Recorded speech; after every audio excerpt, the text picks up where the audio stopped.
welcome to episode 37 of the This and That Gaming podcast. My name is Dave, and with me are my two good friends, Mr. Darren Dasborg. How are you doing this evening? I'm doing good. Doing good. You've got a slight case of COVID-19 there. Oh, I shouldn't joke about that. No. Pimple 19. Spot on your head? Yeah. So, yeah, there you go. We'll get it out of the way. It looks like someone shot like a cubed arrow in my head or something, but I'll survive. Yeah. But It serves you right for popping it, mate. I know. It's like I'm a teenager still. It's ridiculous. That means you're very youthful if I you're still am. getting pimples I in your am. 40s. So. But you know who still looks useful? Oh, the person to your right Yes. or left? It's Mr. Mark Kasser. How are you? Yeah, still look at all that. That's his nose, not the fucking youthful Distinguished, at all. mate. You're distinguished. That's right. Yeah. You're entering George Clooney territory Yeah. there. God, He's gonna yeah. use his coffee, his pods, his cafe pods. Yeah, my Nescafe pods, my bloody bottled water. Mark Kasser range. The Mark Kasser range. How are you this evening, Mark? Good, Dave. How are you? I'm all right. I'm all right. Busy week, but Busy. it's that point now where you just can't be stuffed at work. Like you're right at the end, and it's like But anyway, we push on. Now, normally the first thing we would do is talk about what we've been playing, but I thought just to mix it up slightly, we obviously had a big game release this month. Cyberpunk 2077 came out. I don't think any of us have actually played it, but we have definitely been following it closely online. And I just wanted to talk quickly about what we thought of the release and the way, I guess, the game is being perceived by everyone, both on PC and on consoles. Does anyone want to kick off with their thoughts, comments, etc.? Daz. I really don't know that much about it. Look, I did purchase it day one, not for myself, but for my daughter for Christmas on the PS4, so that's going to be interesting. Hopefully by the time she gets to play it, there might be a patch, but with the refunds thing, I don't know. It feels like maybe it's a force of hand. Look, I think it's nice that they're offering it, but I don't know. I mean, look, a game of this caliber, this size, and obviously I reckon they were forced to release it now. There's going to be bugs. There's going to be problems. People are just complaining. Yeah, it's not great. You can laugh at it. Just wait a couple of weeks and you can play it properly. I don't know. But look, to be honest, it probably wasn't even made for the older generation anyway. So, I mean, what can you do? I don't know. Yeah. I think that that's my opinion. I think the real issue is around console, right? So I guess for anyone not really who hasn't been following it that much, the game definitely has bugs.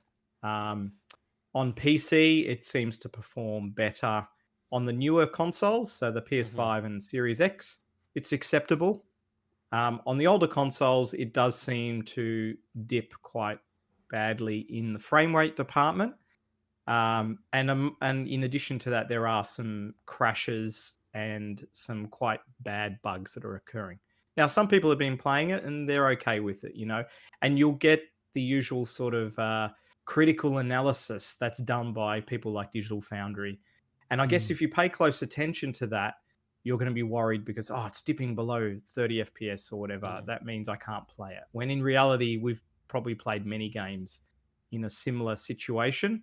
Not trying to defend the game, but just saying that, smooth frame rate is great, but it doesn't necessarily mean you can't enjoy the game. That's right. Yeah. And before I fling over to Mark, on the topic around release, so obviously people have been hanging for this game to come out, busting their nuts, saying, when's it going to come out? It got delayed again. So obviously they were under huge pressure. They could have, I guess, been the good citizen and said, look, it's still not ready. But obviously not releasing before Christmas would have destroyed the amount of sales they would get. Yeah. And they need the money. They've been developing this for 8 years. So Wow, that long. Wow. Yeah. And they've made the money back already. So the good point about that is they then have money to spend fixing it. Mark, what do you think though? Console release, was it acceptable to release it in that state? It's a tough one. It really is. Because like you said, they had to get something out there. I think a lot of the outcry though has been because they have kept the console versions under wraps for so long. Yep. And pretty much all they've shown up until this point has been the PC version. And I think, and again, look, this isn't, I'll go on the record and say I have very little interest in this game. Likewise, It's not a game that I would personally play, but obviously it was expected to be the game of the year, right? Yep. So I think people had really, really high expectations, and then because they've kept the console versions like under wraps for so very long, and then like with a lot of the issues that we've seen, and not even just the frame rate, things like texture pop-ins and character models not loading correctly until the very last second. I mean, there's footage out there where at some points, and it's not an exaggeration, it looks like a PS1 or a PS2 game. or N64, yeah. Yeah, until it Yeah. loads, and then when everything loads in, it looks okay. Should they have released the console versions in this state? Probably not. My guess is that they were probably debating on holding them back, but pushed them out there because of the new systems coming out there.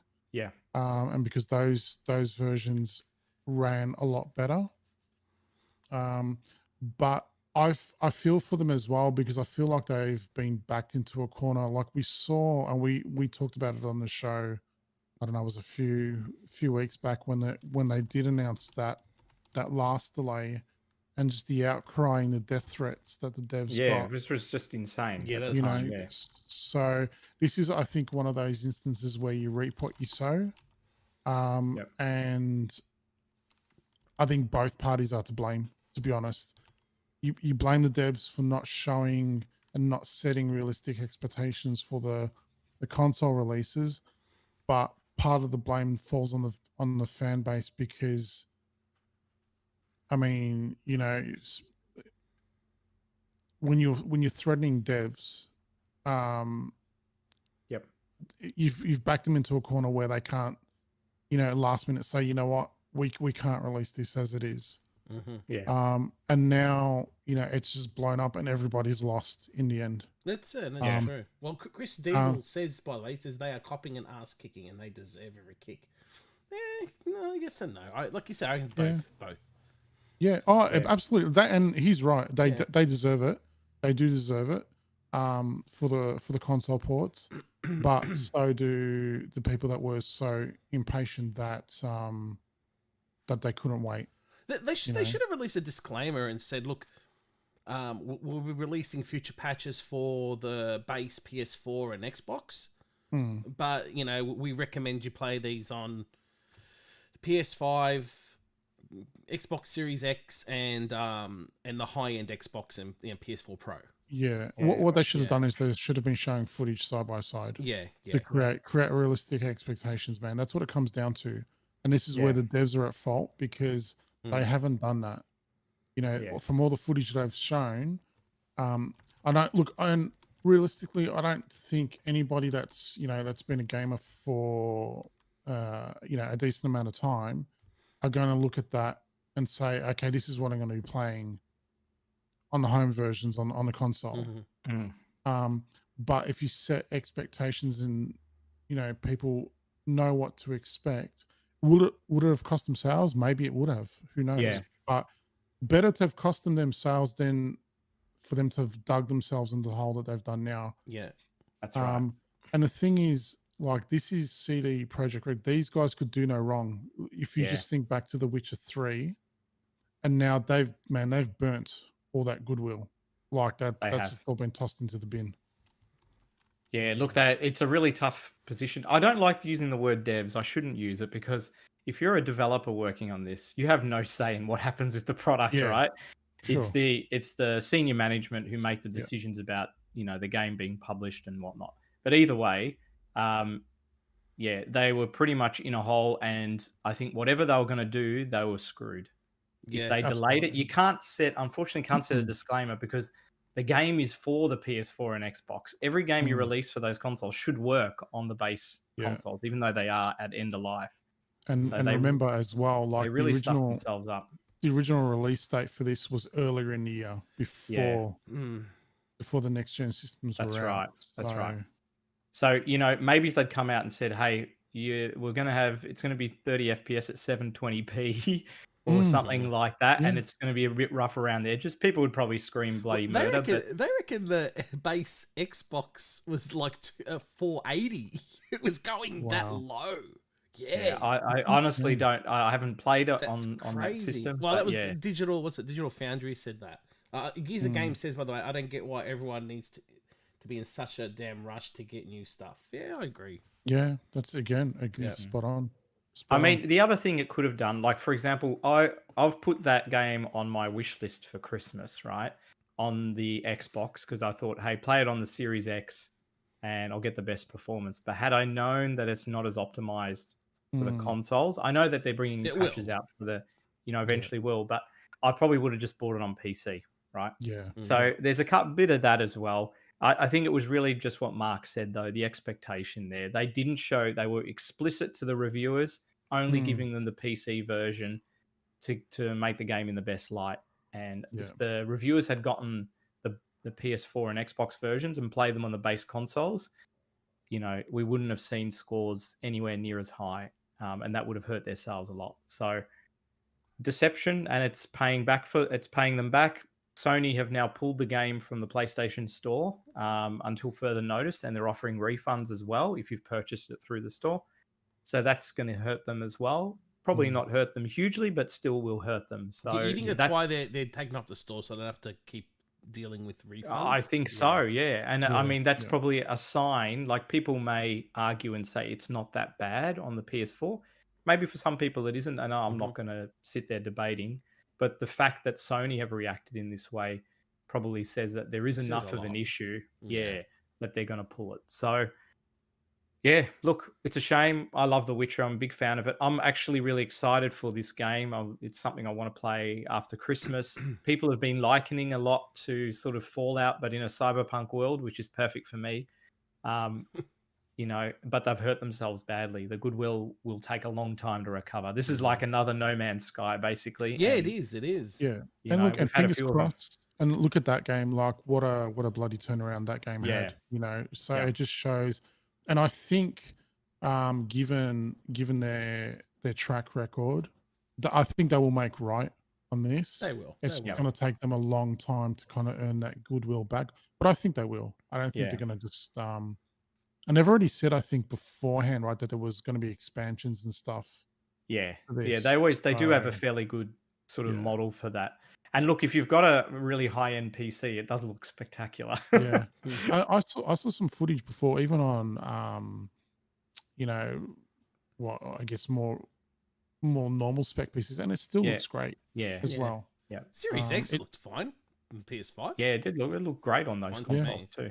Yeah. So, yeah. Oh, well, we'll move on to what we've been playing. We don't have any music, do we? No, I add that later. That's right. Who wants to... Let's go with Mark today. What have you been playing, Mark? Cool. So first game, I'm just gonna mention it. I'm gonna let Daz talk about this more because this is his baby so far. So first game I've been playing a fair bit of is Immortals Phoenix Rising on the PS5.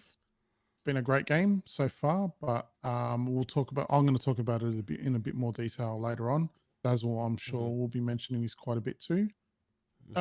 Besides that, I've decided to revisit an old friend. One of the first games that I played on the PS4 when it launched, a game called Resogun.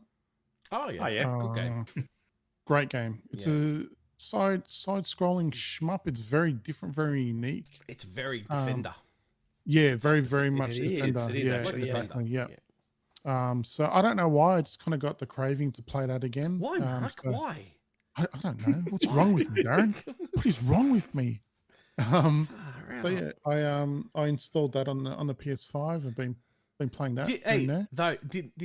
Did you play it 27 times? I don't know. I'll have to go back and check my profile. Are you sure you didn't play it 27 times? No, I don't. I know I don't have that many hours. Okay. Oh, there you go. Pointing for you to press the button. Actually, we should have used it with Cyberpunk, even though it's Cyberpunk 2077. We could have squeezed it in there too. So I'm playing that, and I also installed another game that I played a fair bit of on the 360, I think originally. I had it on the PS4 too, which is called Dust and Elysian Tale. Oh yes, yeah. So I've been playing a bit of that as well. Nice. So yeah, been a good mixture past couple of weeks. Cool, man. That's a good game. I didn't finish it, but I quite enjoyed my time with that. Yeah, very fun, very fun. Mr. Daz, I can only guess what you've been playing because you keep posting screenshots of it every 5 minutes. There's two games I've been playing lots of. All right. Tetris Effect. I've been going crazy on that. I'm getting to the point where I'm dreaming Tetris pieces again. Yeah. It's just playing online ranking matches and all that. I've gone to like top 7% now in this battle mode. Yeah, it's like it's ruining my life. So that and this baby right here. Lovely. Immortals Phoenix Rising. What a fucking game. It's blown my mind. Absolutely it takes a lot. Mark knows me especially. I've already put nearly close to 22 hours on this game. Yeah. That says a lot for me. It's a lot for Darren, and this is normally not his style of game as well. No. I don't know. Look, I've been waiting for this since it's been called Gods and Monsters. I just thought it looked amazing to begin with, and then when I found out it was a lot like it's called Odyssey. Was it called Assassin's Creed Odyssey? Assassin's Creed Odyssey. Yeah. Yeah, and Boosty was mentioning that was like Ghost of Tsushima, whatever it's called. I was thinking, you know what? I'll get into this. I'll give it a go. And yeah, bought on PS5. I thought I'd go PS5, not Xbox, because everything coming out on the Xbox at the moment has been shit. Low flame rates or whatever, glitches and shit like that. So, yeah. And I said from the start, I'm gonna get third-party multi-platform games on the Xbox and exclusive just on PS5. But I'm glad I went for the PS5 version because even the triggers with the arrows, you can feel the tension and. Yeah, and I'll even give my opinion on the PS5 later now that I've got one. So, but yeah, that's been my life. I didn't play it much last week, just because I've been busy. But then I've pumped a lot of hours in again this week. So, what's your sort of highlight with it? Because does it have a lot of sort of side quests, and are they interesting, or it's full of side quests? Yeah, and it's like I know how Mark is, but I'm like, okay, I'm on this quest, and it's like, oh, I'll do this now quickly. Before I do this. Because you just want to get more gems. You just want to get more armor. It's you're like a whore with items. It's just there's a great feature as well because it's very, if you've played Breath of the Wild as well, it's similar to that as well. But something that you can do, so you can climb up to a high point and you can kind of scan the map, and then the controller will rumble when you come across like a point of interest. So then you can start revealing all these points of interest on the map. So then you've got this massive distraction as well because you've got all this stuff that you can see out there and like, do I go do this quest or do I try and go and get more health items and stuff like that? But that's a nice way to reveal what's around you, isn't it? Instead of having it doesn't just give it to you. So there is going to be stuff out there that like I may have seen that Daz has missed and vice versa. Yep. So. Oh, cool. It's just great. I mean, I can talk about it later anyway, but wow, it's blown my mind. There's a few things that annoy me, but man, this is a game that I'll talk about it later. Don't worry. I've got more to say later. Wait, you Dave, what have you been playing? I've only been playing one game because I've been ultra busy. No, I didn't play a bit of Fallout, but Bloodstained, Ritual of the Night. I finally got around to playing it, and it's fantastic. I really like it. I needed a game like this that it's easy to hop into, but then sort of sucks you in, and you can come in and out for sort of half an hour if you can. Yeah. Love it. Really, really good. Look, it's not perfect. I think there's too many different sort of shards that you can collect, and then I don't end up using barely any of them. And there's a few other things that annoyed me, but I just love it. It's just great sort of, Castlevania, Metroid exploration. It feels rewarding. The boss fights are good. Some of them are frustrating, but none of them really took me more than 2 or 3 goes. So I think sort of my skill level was just right for it. And the unique abilities too. Like I was always wondering, how the hell am I going to get through this space? And then you'll get some bizarre ability that lets you do it. So look, I've had a ball with it. It is madness. It's good. I need to finish it. Yeah. And I want 100% the map. I think I've revealed about 76% at the moment. And I've played probably 15 hours in it. It's cool. It's really, really good. Is it the first time you played a game like that before? Like that Metroidvania type? Oh, I've played ones before, but I haven't played one for a long time. Have you played Symphony of the Night yet? Probably not. The predecessor to that, you could say? Yeah, I've got it, but I haven't played it, I don't think. Play it, dude. It's all right. It's an old game, but it's just it's timeless. Yeah. You need to play it. If you enjoy this, you'll enjoy that. It's the same creators. Yeah. Same developers. No, I really, really enjoyed this, and runs great as well.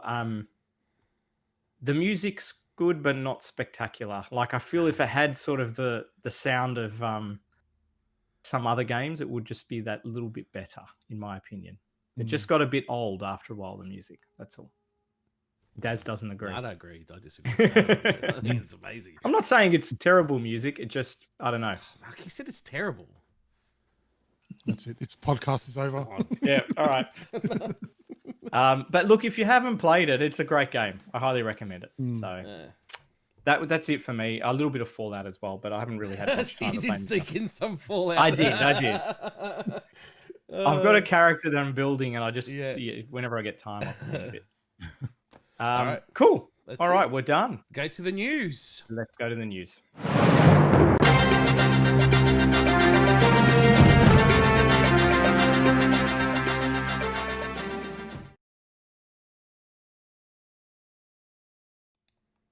All right. Alrighty. Let's start off with some comedy. It's always nice to start off with some comedy when we do the news. Our favorite friend, the Atari VCS, is back to entertain us once more.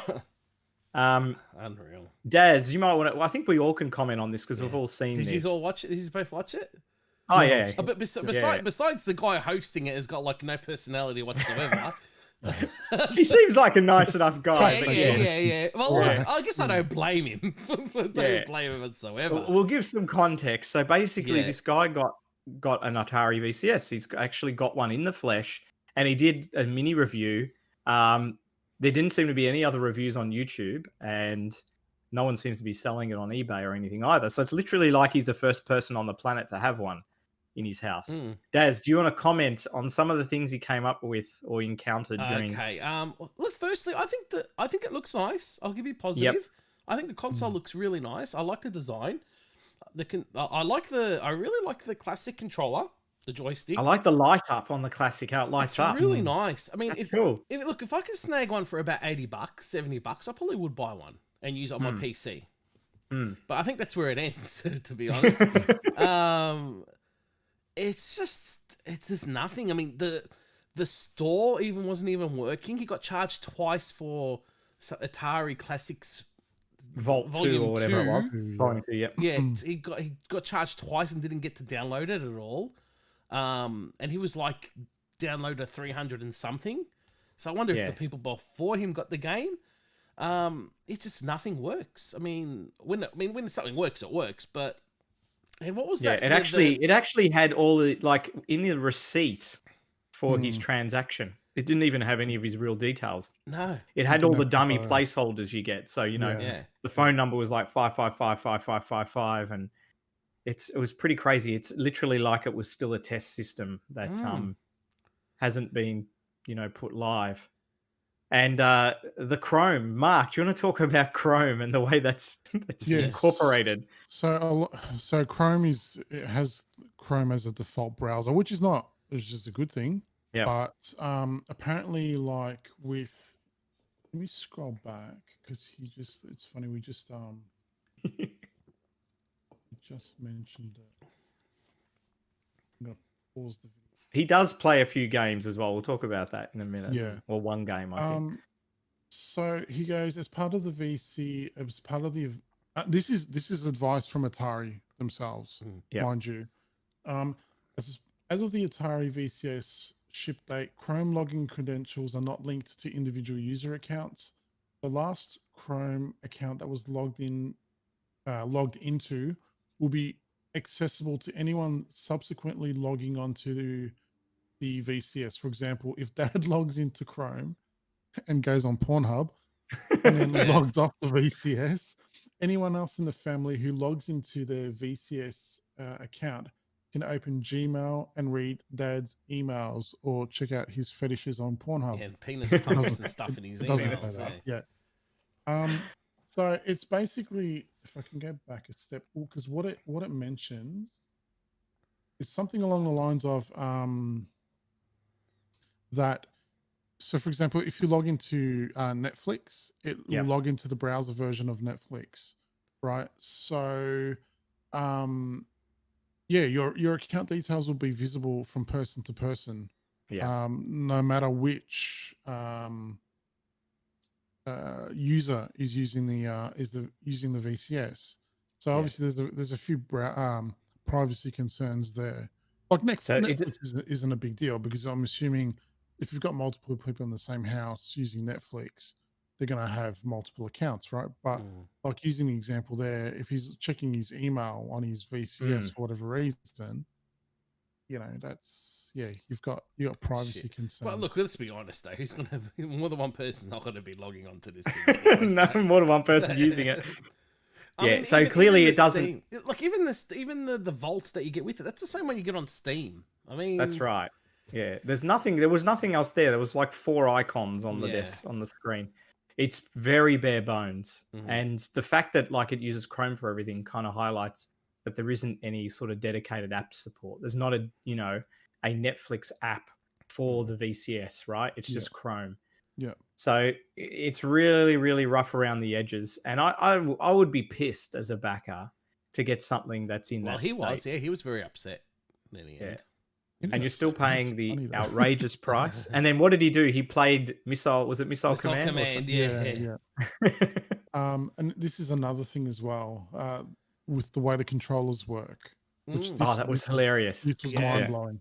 All right. So again, this advice is coming directly from Atari. Yep. Now, one thing I should also mention as well is that you don't get an actual. It doesn't look like you get a manual printed in with the box. They sent him a PDF. Charming. So using controllers in game, this is a brand new platform, and we are still discovering new things and identifying and solving small issues that arise in porting as developers deliver their game files. We have noticed, for example, that sometimes certain button presses will respond differently depending. Sorry, I'm trying not to laugh. Depending upon if your controller is connected via Bluetooth or wire. We are working closely with the game developers to iron these issues out, and the developers have been sending us updates to their game files as they implement small fixes. I like the way they use small fixes. Yeah, they're trying to reassure you that basically the system is not ready. Man, and this is a console that sells for more. That's a pre-order sells for more on JB and EB Games here in Australia, more than the Xbox Series X and PS5. And the PS5. Yeah, it's nuts, isn't it? No, this should have been no more than $200. Put a lower spec processor in there and focus on the retro classic stuff. That's right. Now, one thing I'll give them for this thing, which I didn't realize, is that you can expand the RAM that you put in there. Yep. And there was something else that they mentioned too. The hard drive, you can put it in there's a slot for another SSD, which is nice. Now, we talked about before about the store and the payments and the download glitches. Atari actually replied to his video, and they said that anyway. By the time we write this, the payment and download glitch should be fixed, and there'll be more games and contact coming. It's supposed to be content. So. Yeah. Oh, look, they may get it running beautifully, and for some people, especially there's probably quite a few hobbyists out there that will, enhance and add a lot to the system, because you can run it kind of like a PC. But in the end, it's still you can install Linux on there, you can install yeah. Windows on there. In the end, it's still a lot of money to spend on something like that. So look, overall, it might not be the worst product, but what they're asking for, price wise, is a joke. And a lot of their audience don't want to do all that crap. No, they just want a machine that played Atari games and looked cool. That's it. Which you could do with the flashback consoles. Yeah. Or a Raspberry Pi. It always goes back to the Raspberry Pi. It always comes back to the Pi. Yeah. But I look, this guy, personality aside, he seemed pretty nice. Like you could tell he was upset, but he didn't come off as upset. No. Very. I like the way he delivered it. To be honest, it was. I guess he's being honest. Yeah, I'm only being. He's being honest, but he wasn't like critical. Like we've been far more critical than he was. Yeah. But you know what? At the end of the day, we were wrong. It's not vaporware. It's out there now in the wild. At least one person has got it. I think I've seen maybe one other video with somebody that's received their system. But yeah, it's still a piece of shit. Yeah. If $800, nah. Yeah. But I will consider getting that classic control. That looks really nice. It does look cool. I will laugh if midway through next year, all three of us have got an Atari VCS because they were $200 at JB. I don't even know if I'd pay that. Actually, I would because I could. I'll put a PC. I'll put Windows on it, or run it as a Linux machine or something. I think up to $299, I would probably pay for it, but above that, probably not. But yeah. Anyway, let's move on. We'll get on to some more news. There's been a couple of showcases. Nintendo did an Indie World showcase. It was a fairly brief one. It's funny when you go to the video. Its duration is 50 minutes, of which about 30 minutes is just please wait. Static screen. So as per their usual style, though, it's short and sweet. They didn't announce a hell of a lot this time around. Mark, do you know much about sort of what was on there? There's one game I do want to talk about, but you might mention it. Wait, sorry. Chris Diebel has just put a comment there, and I think it's funny. VCS is way better than the Series X and PS5. I'll take Pitfall VCS over Cyberpunk 1982 any day. The ironic thing, though, is Pitfall isn't that an Activision game? Activision, I don't know if it's not even on there.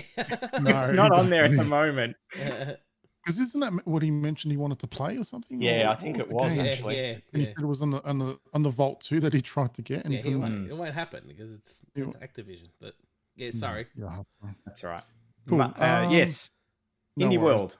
Indie World. I'll quickly run through some of the games that they announced. So Spelunky 1 and 2 coming to the Switch. Very popular games.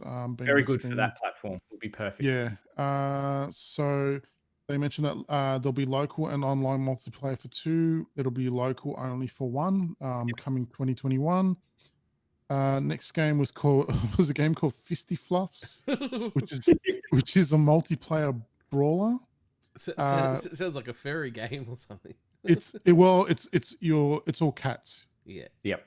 It's cats beating the shit out of each other, basically. Coming 2021. Next one was a multiplayer party game called Very Very Valet. You have to kind of like pick up cars and park cars and deliver cars and stuff like that. Interesting. I reckon this could be a fun game. It's definitely a party game. Yeah, it reminds me a bit of Supermarket Shriek, where you have to you're in a shopping trolley with the goat. Because the way the cars were moving, it looked like you couldn't really control them perfectly. Yeah. I think that's part of the challenge as well. Yep. That's coming 2021 as well. Next one was a game called, I'm sure I'm not pronouncing this right. I think it's Tunch or Tunche, which looked very nice, actually. It was a multiplayer beat 'em up that takes place in the Amazon rainforest. Also features Hat Kid from A Hat in Time. That one was coming in March 2021 as well. Next one, this will probably interest everyone here, was a game called Cyber Shadow. Yes. Yeah. There's only 2 games that interested me in this. I think the rest of them were very average for me. So this is very much in the 8-bit style of Ninja Gaiden action game. This is developed by Mechanical Head Studios, which is essentially just a one-person studio.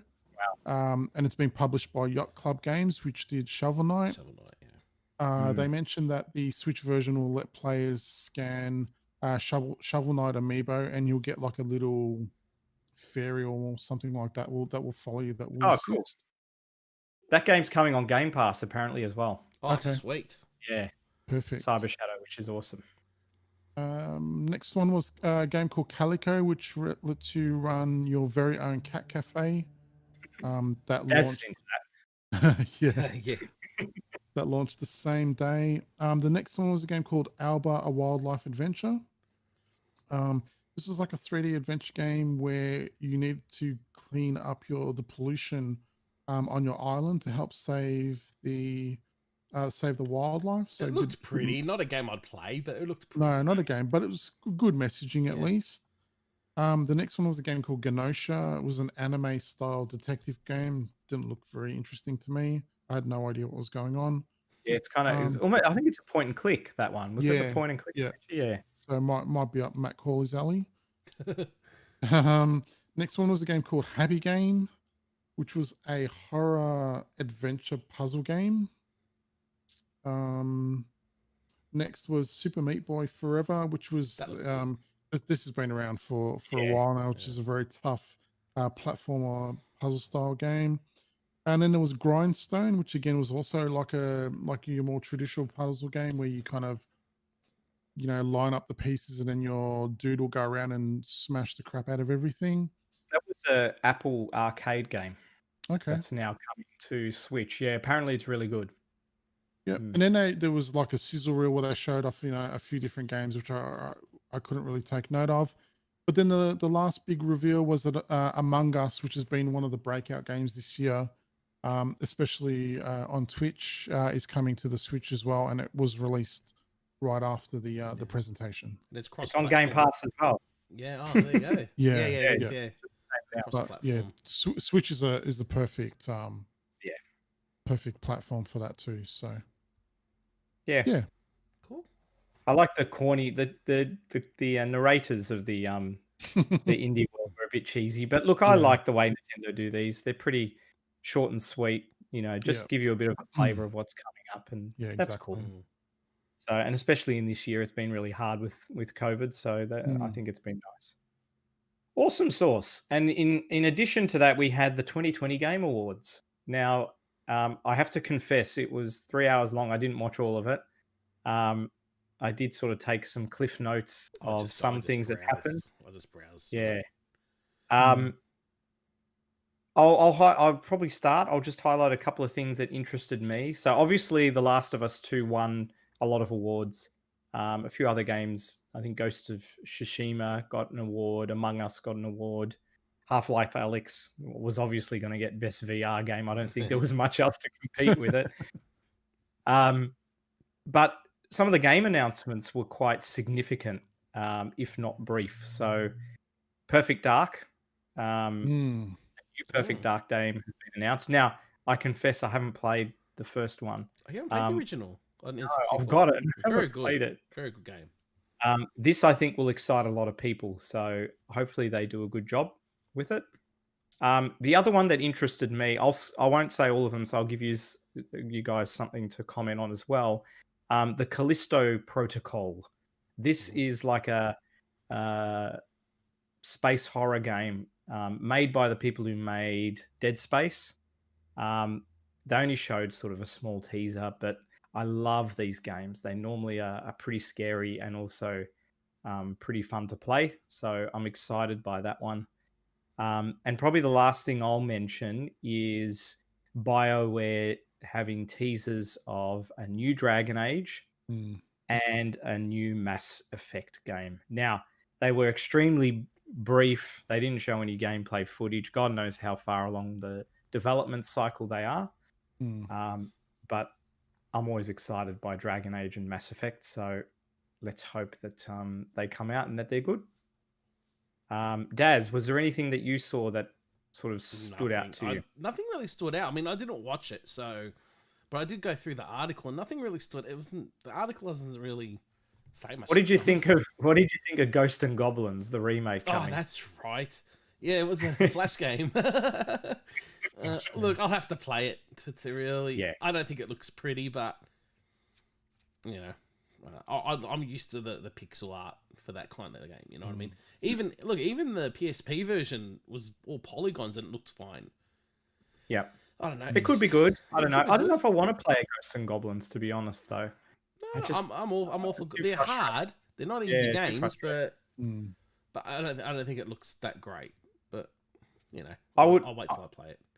I'd hope that they mix the formula up a bit. So yeah, sure, have a remake that's hard as nails, but maybe have some other options for people who aren't as good at playing those games. Yeah. I don't know.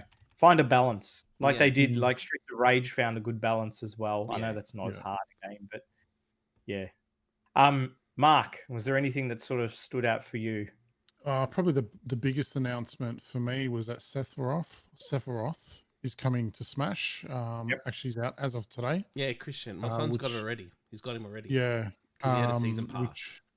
Which was totally out of the blue. Of all the predictions that people were expecting, they weren't expecting another Final Fantasy VII character, and let alone Sephiroth. Probably would have thought maybe Tifa would have got in over him, but he's an awesome addition. And they had their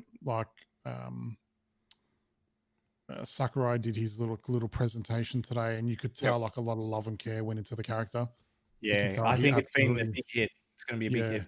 Well, after what's his name from Minecraft. I think they had a lot of time to work on this guy. So yeah. So that was big news. Another interesting one. I'm not a Fortnite fan, but Master Chief coming to Fortnite. That's cool. Was interesting. So now you can have Master Chief versus Kratos from God of War, because Kratos is in there as well. So it's funny because Fortnite is now becoming the new Smash Brothers with guest characters, because they've had a ton of different. They've had DC, they've had Marvel this year. You know, you've got Master Chief and Kratos. So good luck to them. Good luck to that fan base. I liked the Ghosts and Goblins. I thought it looked great. It's got a bit of a storybook aesthetic to it. It reminds me of I'm trying to think of it. There's another game that did something similar where it's they look like, and it's not Paper Mario, but it's that kind of crafty paperish kind of look to it. That's what it looks like to me. I'll definitely give that a go. It'll probably bust my ass, but I'll give it a shot. And the other one was the what was it called? Capcom Arcade Stadium. Yes. That's so cool. That looks cool. So they've got, I think they announced about 30 games were coming to the Switch. You'll be able to buy them in bundles. I'm hoping, fingers crossed, that Capcom doesn't screw this up and overprice it. Yeah. But it looked good. It had a bunch of like rewind options that you could do, stuff that you find in emulators and things like that anyway. But it's good to have a nice, official pack. And there was some good games on there too. It was a good mixture. I'm glad Forgotten Worlds is there.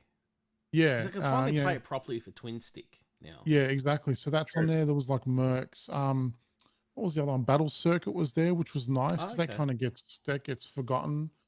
So that'll be cool. It's cool to try out.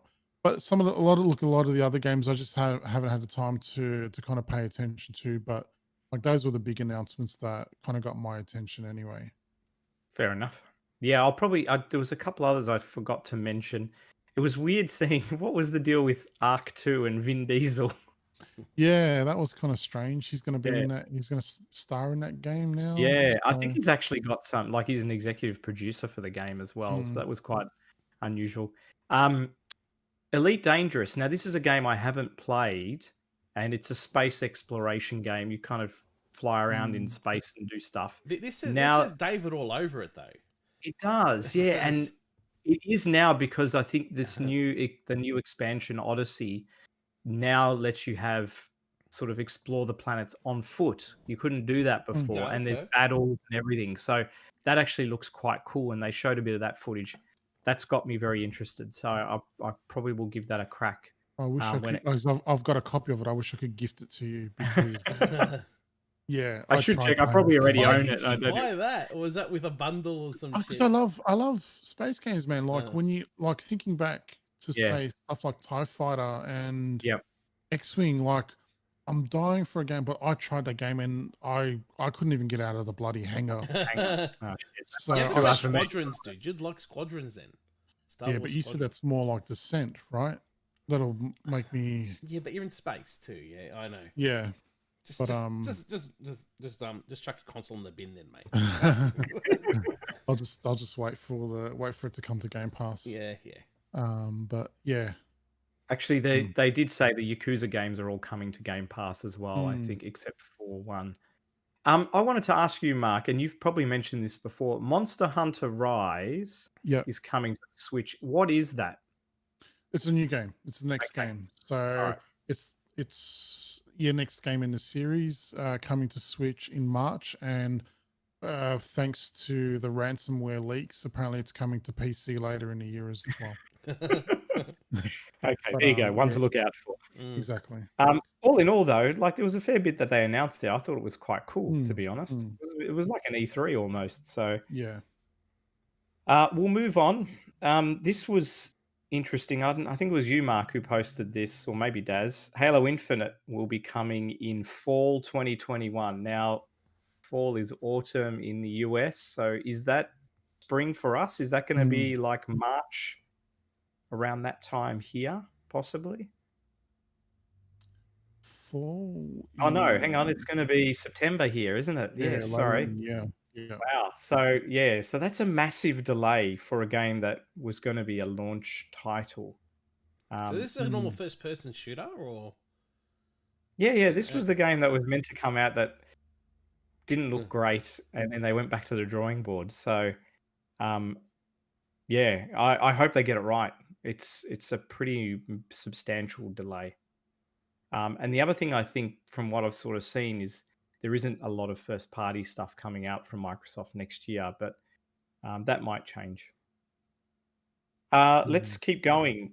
SNK making a new console, and apparently it's coming out next year. I don't know if they've got many details. Daz, have you heard much about it? That's what I reread the article again, and look, from what I could read, it's not going to be another mini or some revamped. It's like a new console. So, but what are they? So are they going to release, dedicated titles for it? Just seems really odd. You should hope so, because I don't want another console just to play Neo Geo games on it again. I mean, that's just stupid. Yeah. There's not much there, but it'll be quite interesting. But this has been confirmed now. It's not just a rumor. Yeah. No, this came from them. Well, they were the ones that announced the SNK themselves. Mark, any speculation on what this might be? Or no idea. This kind of caught everyone off guard. I mean, clearly they're not going to try and compete with PS5 and Xbox. No. It seems to be. So what's their market? Yeah, it looks like it. Well, it says here, the Wi-Fi symbol over the W will involve multiplayer connectivity. Well, I hope they're not trying to have fighting games over Wi-Fi, because that never ends well. It'll be interesting to see what they show. Yeah, I'd love it if they release. Unless they're all like all the old games reimagined or made with online multiplayer. And they've been doing that a lot. And they've been going back and adding rollback netcodes to some of their games that were already out, like Guru got it, and just recently they did what was it? Actually, I think there's to it here. One of the King of Fighters, King of Fighters 2000 or something like that. There's a company called Code Mystics that have been going back and adding this improved netcode to their games for them. So it could be. Maybe it's focused on that. Who knows? Oh, well, we'll just have to wait and see. Maybe it'll be a console with an actual screen built in. It'll be like a mini arcade machine. I have no idea. Who knows? This next story, Daz, you eluded us to. It was very interesting. So in the UK, politicians are calling to ban console scalping as well as the use of bots to purchase consoles. It should be worldwide. Oh, it should be. Mm-hmm. This is great. They have, I think, I was looking at the article, something like 23 signatures from various MPs across the parties. I think it would be great if they set a precedent in the UK to bring this into effect, because it's had a massive impact on this generation. I commented, I think I posted to you guys yesterday that one of our local sort of pawn shop places here, Cash Converters, was selling them for twice the price that they come out at retail. They should get reported, because that shouldn't be illegal. Yeah, it's really, really bad. It's just, the people who are dying to play it and the gamers who want it and couldn't get one, either face a Christmas with no console or have to pay a ridiculous premium. So, and eventually supply will be there and they will drop back to normal prices, but it's just, it's disgraceful. So I reckon the only time that it would sell for that much that would be legal is if you put on eBay, start it at $700 and then legit bidding. You know what I mean? Then it's up to the people what they want to pay. That's right. If people are stupid enough, then that's fine. That's fine, but you shouldn't have it for $1,200, $1,500 off the bat. No. Buy it now. Yeah, exactly. Yeah, it's just shocking. And that's part of the problem. It's kind of the same thing we're seeing with, and I know I'm going off topic here, but PC video game cards, like, it's just ridiculous. 3070s here selling for $1,000. I think it's obviously everything. It's everything these days. It's not just just computer hardware or gaming. No, there was a guy that used to do this at work that I used to work with. He used to run these bots to buy the new Air Jordans that would come out, because they go they have like a lottery system, and he would do that to take advantage and then resell them. You're talking about fucking shoes, but yeah. So. It's crazy stuff. Hopefully supply will come in and people can actually just go to a store and buy them. Yeah. I think in the US, Walmart got another shipment today. I don't know, online sales only, which is good, but again, the bots can come in. So I was lucky. I got my PS5 a week early. I mean, I didn't expect that. That was a nice surprise. Yeah. I think the phone retailers having that option was a really good thing here. That was great. Yeah. It's great. Yeah. It's for free. All right. I look at it. I got it for free because I look at it. Well, yeah, it's only $20 a month. And that's probably harder to bot as well. Yeah. So I think there was a much better chance of getting it through them. Well, you actually had to talk to somebody to get one. It wasn't automatic. It wasn't. You had to call. Yeah. So this next story was really interesting because we thought it was a done deal last episode. I think it was Take Two were going to buy Codemasters. It looks like EA has crashed the party. Yeah. And now they have put in a bid and they're buying Codemasters for some crazy amount. I think they're a better match. I think they suit Codemasters more than Take Two. Was it Take Two? You said Yeah, look, and there's positives to come of this. Hopefully some of this ends up on Game Pass as well, whatever they get. Yeah, that's true, yeah. But also, I do hope, I mean, Codemasters have been around for ages. I hope that there is still some of their IP that is brought out. New Dizzy game, David. New Dizzy game. Oh, that'll be... Look, Dizzy games are pretty archaic in the way they play, but wouldn't it be nice to have a new Dizzy game that had... was a bit more modern for the time. I'd love that. That'd be great. Yeah. Isn't there one coming out tomorrow? Yes, yeah. Oliver Twins actually made it, Yeah, that's right. Yeah. Is that for the ZX or is that... It's for the ZX Spectrum and the for the Spectrum Next. Yeah. As far as I know. They made two different versions. Yeah. Yeah. Cool bananas. Daz, what's happened with Lemon 64 and Lemon Amiga? I was quite shocked with this one. As you can see from the screenshot, or people that are listening can't. On December 13th, Lemon Amiga and Lemon 64 had a server breach where the attacker gained root access to the servers. We therefore strongly advise you.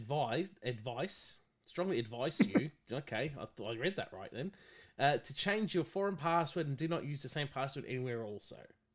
Sorry. Actions have been taken to remove possible vulnerabilities. It's just stupid. This is just like a community website.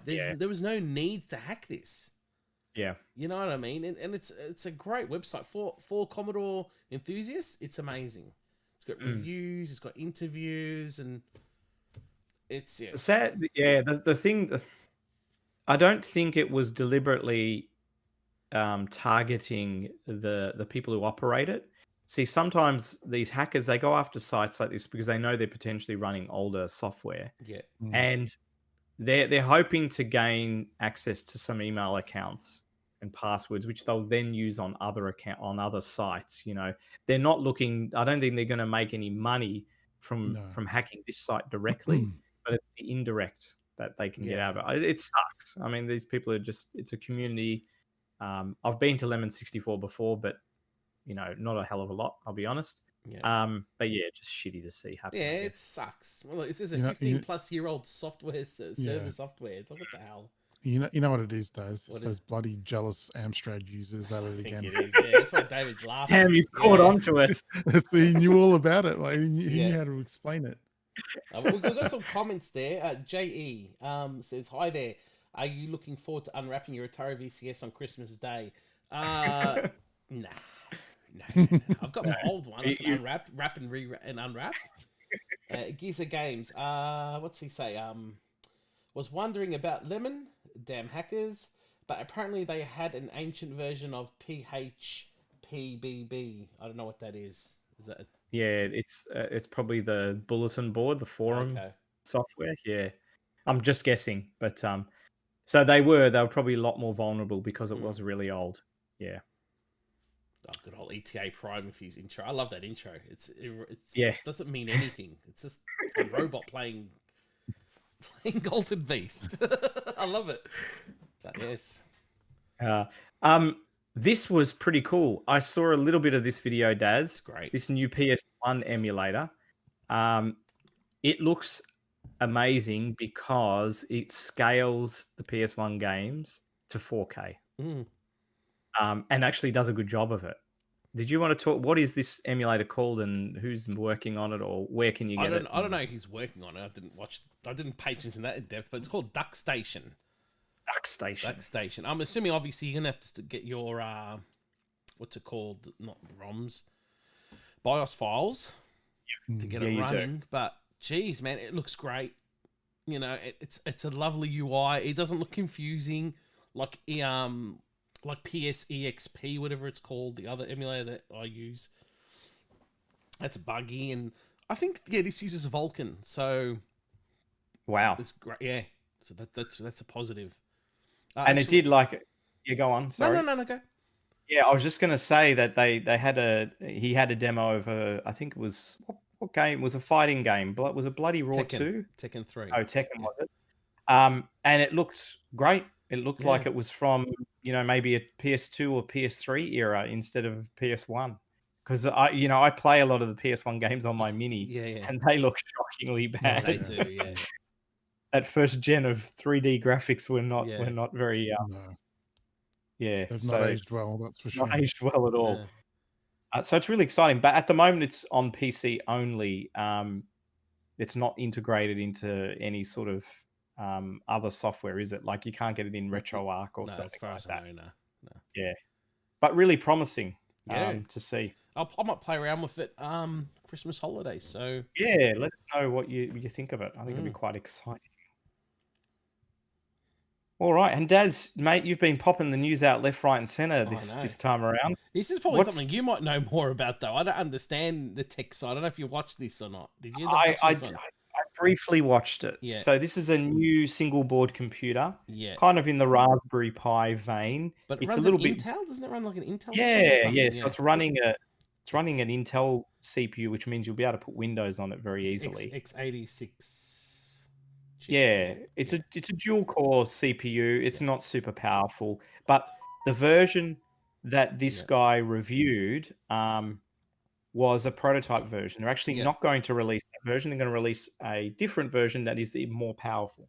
So it is kind of basically like a small Intel computer. Did they have any prices on their Daz or not? I think it was like $120 or something like that. Okay. That's US 120? US, I'd say, yeah. Yeah. That's still pretty good. It's still pretty good. The board is a little bit bigger than a Pi, but it's got 3 USB 3 ports on there. And because it's an Intel CPU, obviously, if you want to do Windows stuff, it's a lot easier than the Pi is. So I think it's got a market there. And I think it could be used for a lot of other sort of hobby projects as well. Yeah. Very exciting. It's always good to have one of these little things come out. Well, there you go. It says $140 US with Windows Pro, but that was a crowd supply. So it's like Kickstarter. Okay, I've never heard of this. Yep. It's and how much RAM did the prototype have on it? Was it 4 gig? Can't see. I think it was 4. The RAM is always a bit of an issue. Yes, it was 4. Yeah, it was 4. Yeah. The RAM will be more of an issue if you are using it for Windows. 8's probably better, but you can still get by with 4. It's just not a hell of a lot of leg room, that's all. So it'd be good for emulation, if anything. Yeah. Good for emulation. Yeah. Speaking of emulation, Daz. Yes. Mate, this is just madness. This is madness. This is insane. This is more than madness. It is. So they've got RetroArch running on the Xbox Series S and X. Yeah. And obviously that means you can run a whole host of different consoles. They've got Have Saturn. You watched any of the... I've watched some of it. They've got Saturn running on it now. Nice. And the PS2 games, they've got GameCube. A friend of ours, I won't say his name live, but he's already got GameCube running on it. Nice. Playing F-Zero X. Yeah, I mean that's tempting. Yeah, that's tempting. That is really cool. And so it's just a developer mode switch or something that you have to turn on your you Xbox. have to pay. You have to pay about $30 Australian. Okay. And then once that's installed, you can put in whatever the hell you want. And you know that they're going to keep enhancing this, so it'll be a bloody Mickey Mouse RetroArch. I mean, RetroArch's never that easy to use. I think that's one of the challenges. But it does have a lot of support, so there is a lot of different cores. Look, so that's really cool. PS2 games are even running on it. It's insane. There was a few comments saying it's ironic that Microsoft have got PS2 games running and Sony haven't. Yeah, it's insane. It's really, really cool. Look, I might do it later if I get bored. Mark knows me. Not Mark knows me. I like get my hands dirty with this stuff and then never play it. But I like tinkering. It's interesting now because like the PC version of RetroArch, like the GameCube emulator, has actually been disabled, so you can't use it. Oh wow! I mean, I'm sure there's unofficial things that you can do, but the base version of it, no, it's been disabled for whatever reason. So apparently it runs GameCube really well too. Looked like it. Because it's running Dolphin, Dolphin is a kick-ass simulator. Dolphin's amazing. It makes Wii games just look mind-blowingly good. On PC. The anti-aliasing it does is just phenomenal. So I reckon once Xboxes are widely available, and you're after something that's an all-rounder, the Series S is probably your best bet if you want something really cheap. You can do everything on it. Play your newest games. All right, they're not going to be 4K, big deal, but then you got everything in one little box. That's awesome. And the Series S is very small, so you can literally take that with you anywhere. I'm actually quite impressed with the size. If anything, that's very appealing. Even though I've already got the X, I wouldn't buy another one, but no, you know me, Mark. When it's $99, I'll never say I never will, but buy one, sell it, buy it again. Sell it again, buy it again. Yeah. That hardware is only going to get cheaper, right? It's the SSD that's probably costing the bulk of the money there. Yeah. Over time, there's no doubt that will drop, and it will be a very great, really good emulation box. Gears of Game says RetroArch is a pain. I totally agree. It isn't the. I use separate emulators on my PC when I stream, and I can't handle it. Funny, I was able to get mine. The only one that I had trouble with was the PSP emulator. But you have the same issues with the games that I was trying to play, even on the standalone emulator anyway. Which one? You had the same, like what? Darkstalkers has a problem where it doesn't load all the all the textures and stuff. So like you'll only see the background, you won't see the sprites and stuff. Yeah. So, but oh well, whatever. Is there like a good UI for it or something? Because I've got it on the. It looks like the Switch UI now, like the not so much not the front, like when you go into the settings on the Switch. Yeah. It looks just like that. Like that, my problem is it's not even the UI, it's setting the games up and coming. Like, I can't get, for example, say I've got Mega Drive, right? Yeah. I can't bring the Mega Drive icon up with all the ROMs. It's like I have to. Oh, okay. Yeah, you can create playlists and stuff, and then because that's the way I've got it. I've got it like I have a playlist. If I click on the Mega Drive playlist, then all the Mega Drive ROMs will come up, and then there'll be one for the SNES, one for whatever. Yeah, so I can't figure all that shit out. It's finicky. Yeah, it's finicky. And the settings, to change the settings in some the of the settings and stuff like it's not user friendly. It is a pain, but once you get the hang of it and you set up one, setting up the other systems can be okay. Yeah. The only way I use it is through Launchbox. That does all the dirty work. Don't fucking use MAME with it. MAME is just that is a head fuck, because there's so many different versions, and then only certain ROMs will work with certain emulators. It's just like it's not even worth it. Yeah, not worth the hassle. No. Yes. Alrighty, and to wrap up the news, a little bit of comedy, Daz. Something that you'll find reassuring. In Cyberpunk 2077, apparently it is illegal to have pineapple on your pizza. I personally don't mind pineapple. Shut up and take my money. Good. I like this game now. It's kind of cool that I think it's part of a side quest or something, but kind of funny that they've got that in there. Alrighty. Before we wrap up, we've actually got to talk about, our final show for the year. And obviously that means what have been our best and worst games for 2020. I think, should we start off with what disappointed us most first, and then maybe go to the positive? What do you reckon? We can do that. Yeah. We can do that. All right. So were there any games that let you down this year that you were looking forward to and ended up being either disappointing or downright terrible? Daz, I'll go kick us off. Disappointed first. This wasn't the worst. It's not a bad game. Single player, it's fine. Tony Hawk's Pro Skater 1 and 2. I went in excited. The gameplay is great. Multiplayer is ass. I wanted good old fashioned online multiplayer that me and Mark used to play back in the day. That wasn't there. The options, there's no king and a heel. There's nothing like that. I specifically bought it for that, and it didn't have it. And I haven't put it back in my PlayStation again. So, very disappointed. Look, if I paid less for it, I think I paid $50 for it. So look, not too bad. Didn't sting the wallet too much, but enough that I haven't played it enough. But anyway, worst games. Samurai Showdown. God, I hated it. I thought it was too slow. I thought it was gonna be. It looks pretty. I just found it too slow. Maybe I should give it more of a chance later when I can be stuffed. It's not going to change if you don't like it at the start. I just found it too slow. Just too slow. Yeah. And there was another one I forgot. I wrote it up while we're talking. I probably have to say it's fucking ridiculous how bad it was. Battletoads. It was fucking ridiculous. Yeah. I had that on. That is shit. That is so bad. I played it for 10 minutes. Okay, uninstall. Gone. Yeah.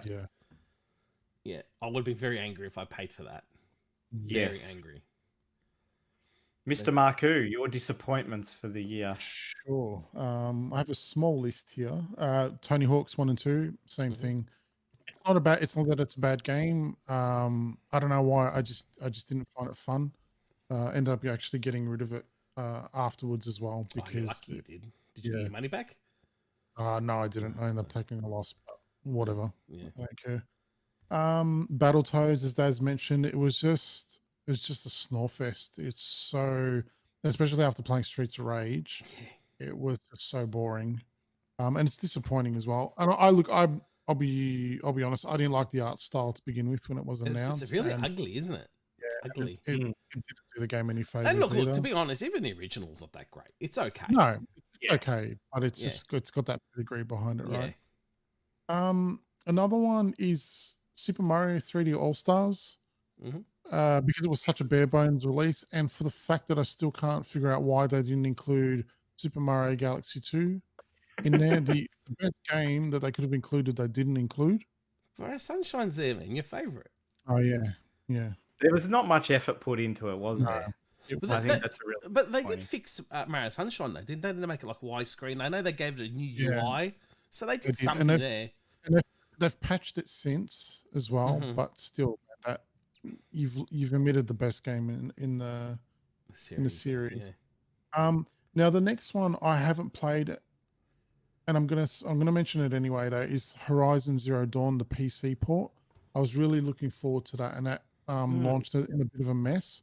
But to their credit, they've worked on it, and apparently it's in a much better place. So I'll end up checking that one out eventually. But the biggest disappointment for me this year, it was a game I was really looking forward to, was Warcraft 3 Reforged. You were gonna have that. I was really, really, really, really, really looking forward to this, and I ended up refunding it pretty much right away after I bought it, because like what they showed at BlizzCon and compared to what they released, it was just. And I don't think they've fixed it yet, have they? No. Have they? They haven't. Apparently, they've done nothing to it. That's a shame. That's not the Blizzard of old. That's for sure. Exactly. Blizzard of old would have never released a game in that state. So. Yeah. No, fair enough. I think in general there hasn't really been a hell of a lot of bad games this year, but there was a few. I mean, I never played Marvel Avengers, but that was kind of one that we were semi-excited about and just seems to have petered and died. Battletoads disappointed me. Maybe I was expecting too much, but I like the graphic style of it. I think that was all fine, but it was just boring. It just didn't excite me. And then it got to the part where you're doing those annoying racing and dodging the walls. I'm like, this is just, I don't want to do this sort of stuff. I mean, when you compare it to Streets of Rage, there's just no comparison. Yeah. No. They were probably my two main ones. Torchlight 3 was a one I tried briefly and really didn't like as well. And that didn't start off well and never got much better. It just doesn't have enough depth for what that sort of game should be. That's it for me. So there wasn't a lot. Chris Deeble says, was there a Sonic game this year? I don't think so. I don't think there was. No, I don't know. All right, let's move on to our best games of 2020. So let's maybe start with maybe your runners-up, and then if you've got I've got a game of the year, which I'll mention. Yeah, all right. So maybe your runners-up first, Daz. All right. Streets of Rage 4, no question. Fantastic game. Hot Shot Racing, spot on. So much fun. I've actually got to download the update. We've got to play it, man. We've got to play it again. Tetris Effect, up there, is one of the greatest Tetris games ever made. Amazing. Out Buddies DX. It's one I've mentioned prior. It's very Metroid. Reminds me of Metroid and Axiom Verge. That was a lot of fun. Ghost of Tsushima, which I really should put more time back into it. Now you got your PS5. Yeah, it's going to look gorgeous. Enhanced. Yeah. Oh, it's enhanced, is it? It'll run at 60 frames. Oh, sweet. There you go. So I don't have to play games for a while, I can tell you that. And what was the surprise for me, and I'm having a ball with, is Crash Bandicoot 4.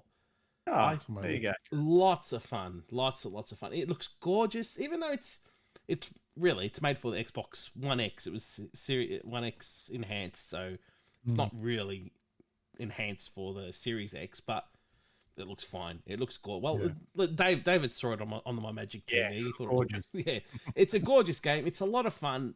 Difficulty's balanced. It's frustrating, but enough that you don't want to put the controller down. So, and that's nice. I go back to when I want to break from something else. I haven't touched it since I've got Phoenix Rising, though, but I was quite surprised with that. And my game of the year is Immortals Phoenix Rising. What a surprise. I'm glad you liked it. I'm glad that it gelled with you. Yeah, I was a bit worried. But man, at the start, it's like this is going to take a long time to get used to, but nah. The only problems I have with it that get annoying are I hate it when you jump in next to a wall and you just cling onto it all the time. Yeah, yeah. And then it's a pain in the ass to get off it. Like it's You showed me that. It's the only thing. It's the only thing that really gets under my skin. So yeah, I think this is the sleeper game, sleeper hit of the year, in my opinion. Yeah. It's a shame that it came out so close to Cyberpunk, because I think a lot of people have kind of looked over it. But if you're disappointed with Cyberpunk and you want something else to try, give it a shot. The game doesn't take itself too seriously, which is great. It's fun. Humor, it is funny. It is genuinely funny. The combat is great. Combat's fucking grouse. It's awesome. The exploration is great. The visuals are they're not, I wouldn't say they're next gen, but they look great. If you've got a PS4, PS5, the frame rate is solid. And you kind of get value for money. Like I think I've put in about 13 hours now. And it's funny because I was looking up the other day. I had just finished the first area, and then I decided to zoom the map out. And then I realized there's so much there. You mentioned it last when he was with us last time. When he talked about Assassin's Creed Origins, and like when Odyssey, the map. Odyssey, sorry, yes. And the map just gets big, and this reminds me of that. You zoom out, and you're like, fuck, man, I've only just scratched the surface of the game. I think Daz, you mentioned it to us when you first started playing it. It was like 4 hours in. It was just the introduction. It was just the introduction. Things do speed up. They do speed up. It's not boring. The boss battles they piss you off. If you're used to Bloodborne or the Souls games, you'll have to be patient. Yeah, you have to be patient. You'll enjoy this. You'll enjoy this. They're not as brutal as the Souls games, but there's a bit of Souls in there, and it's not a hack and slash. You gotta time your attacks. And it's all about time. The parrying's great, isn't it? How it just slows down and then you just everything's like it's like a that Matrix time lapse sort of slow motion happens when you parry at the right time. And if you got the right upgrades, your weapon actually deals more attack power on there. Like while they're parrying, I can't brag how much it is. It's such a good game. Look, I get excited. And one of the more satisfying things is that when you beat an enemy, you send that mofo hurtling off into space. Well, amazing. Well, I recorded that video the other day. I didn't realize that the PS5 actually records while you're playing, like your voice. And I played the video back and I showed the boys, and you hear me say "fuck you." I didn't even, like I'm by myself. I'm talking to myself. But you're happy when you kill those bosses. Like it was one of Bloodborne in that way. This game's I find this a game. It's mixed with Zelda, obviously, Breath of the Wild, Souls games, and God of War. It's those three games mixed together. Yeah. With some light-hearted comedy in there. Definitely. Yeah. So that's mine. Bananas, Mr. Marku. Cool. Just gonna look across to the side here. All right, so first one off the rank. I've copped a lot of shit for this game. I don't care. Animal Crossing. I loved it. Put a crap load of time. Everyone in my family's playing it. Even my wife is playing it. And she's not a gamer. She's cracked in over, I think, 1,000 hours from last count. So wow. If you can get someone like that's never had an interest in games before, you're doing something right. Ghost of Tsushima. This was very much a contender for Game of the Year for me, but I did lose a little bit of interest, but I want to go back to it now that I've got a PS5. Spider-Man, Miles Morales, great start to this gen for me. Really, really enjoyed it. I love my comic books and stuff like that. So to have a great superhero game first up was really, really fun. One that kind of came out of nowhere and then has kind of been overlooked since, but I enjoyed the hell out of it for a few days. Super Mario Brothers 35, the free Battle Royale Mario game. That was great fun. That was stupid fun for what it is. Tetris Effect Connected. Again, great fun. Great fun. Daz and I have played this together quite a fair bit on the Xbox. Genshin Impact, which kind of took the world by storm for a few weeks, which was the free to play MMO. This is very similar actually to Immortals Phoenix Rising. That's what my son says. He goes, Dad, why don't you play that? It's like, yeah. No, well, there's no need. You've got Immortals. Play that instead. Yeah. Immortals Phoenix Rising. I won't have to say too much about it because Daz has covered it pretty well. Hades again. Game that kind of. That's one game I do want to play. Yeah, it came out of nowhere again. It's just taking everyone by surprise, and it's been great fun. But for me, my game of the year was Streets Rage 4. Oh, nice. Yeah, like I've gushed about this game before. Didn't know what to expect once it came out. I just couldn't stop playing. I just had to keep pushing until I got all the unlocks and everything like that, and then I was satisfied. And then you can go back and play it, and it's not boring. Exactly. Again. Exactly. And it's strange. I've played it on like 3 different platforms now, and I don't get bored. I absolutely love it. Isn't it strange with that series? Like I can play part 1, 2. 1, I can get a bit bored. 2 and 3, I can go back to as well. Exactly, and that's the mark of a great game for me. And I think this is why we love our arcade games so much, because it's just that replayability. I mean, you're not in for a super long game, and I think that's part of the appeal as well. So yeah, for me, it's the perfect game, especially for this year, to just go back and grind out some time on when you've got free time spare. Nice, man. For me, it was funny because I was looking through the list of sort of games I played this year, and many of them weren't 2020 Fallout. So they're not really eligible. The only sort of ones I could highlight, Ori and the Will of the Wisps. That was a good game. I had a lot of fun with that. Also, it looked really pretty, and whilst it was difficult, it was still manageable. So I quite enjoyed that. The next one might sound a bit surprising because it is a bit kiddie, but Minecraft Dungeons was actually a lot of fun. And the fact that I played through that and the DLCs they've released so far, even though they're not really that big, with the kids, and the kids have gotten hooked on it as well, I think is a sign that it is, a reasonably good game and you can have a lot of fun with it. And the other one I mentioned is Wastelanders 3, because even though I didn't finish it, and it's a very long game, and I think that's the only thing that's put me off, I thought the combat was really good, and I love that style and artwork. So they're my runners-up, and my best game is actually Streets of Rage 4 as well. So I love this game, and I haven't unlocked everything like Mark. My save corrupted. That's my excuse, but it did, and I had to start from scratch. But even though it didn't matter, this game is brilliant.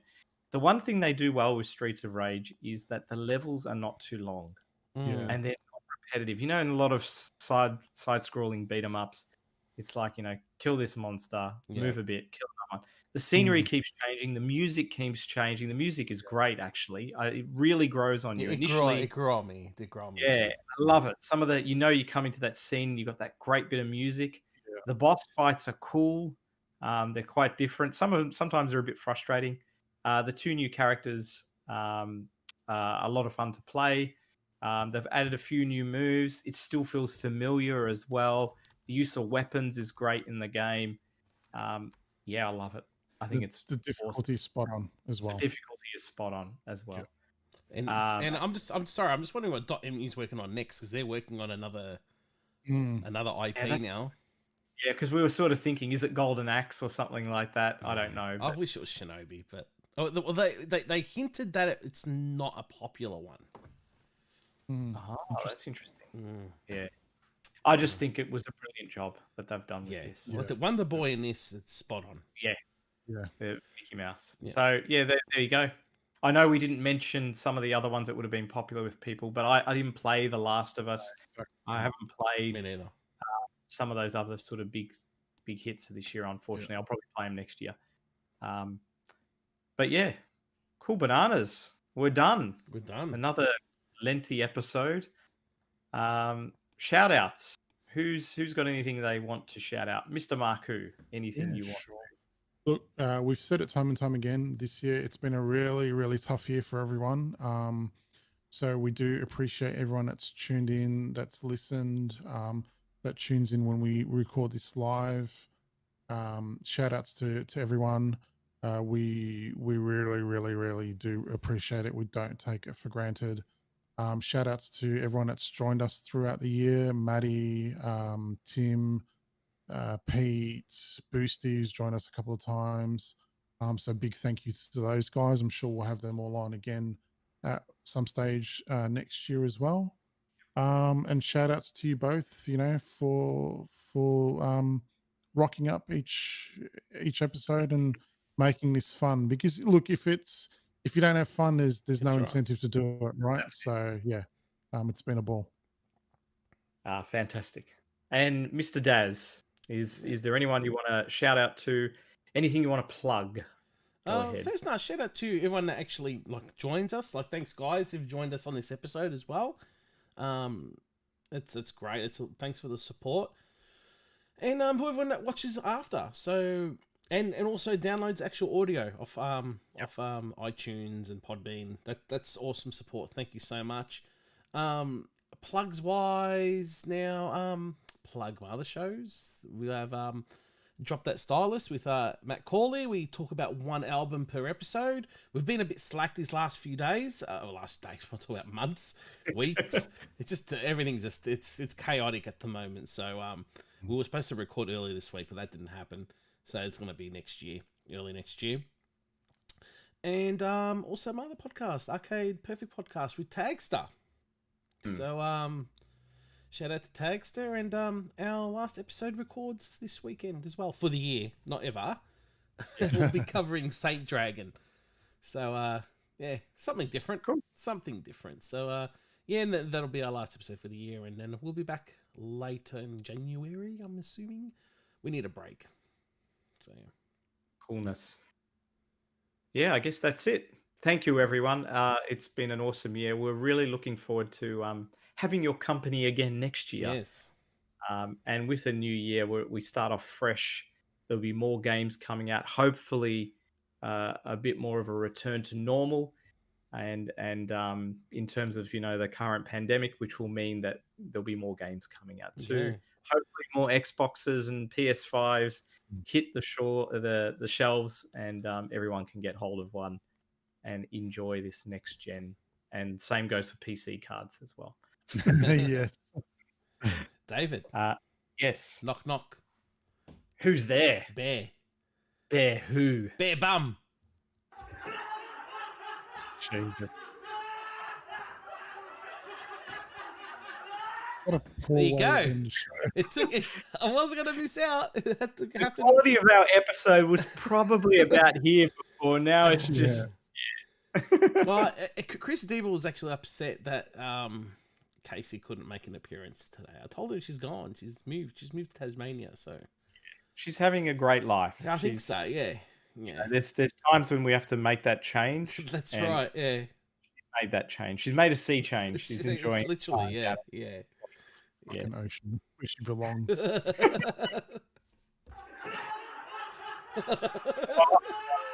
All right. On that note, thank you all. We will see you in the new year. And have a very safe and happy Christmas and New Year. That's right. Ta-ta, everyone. Take care, everyone. Bye. Bye.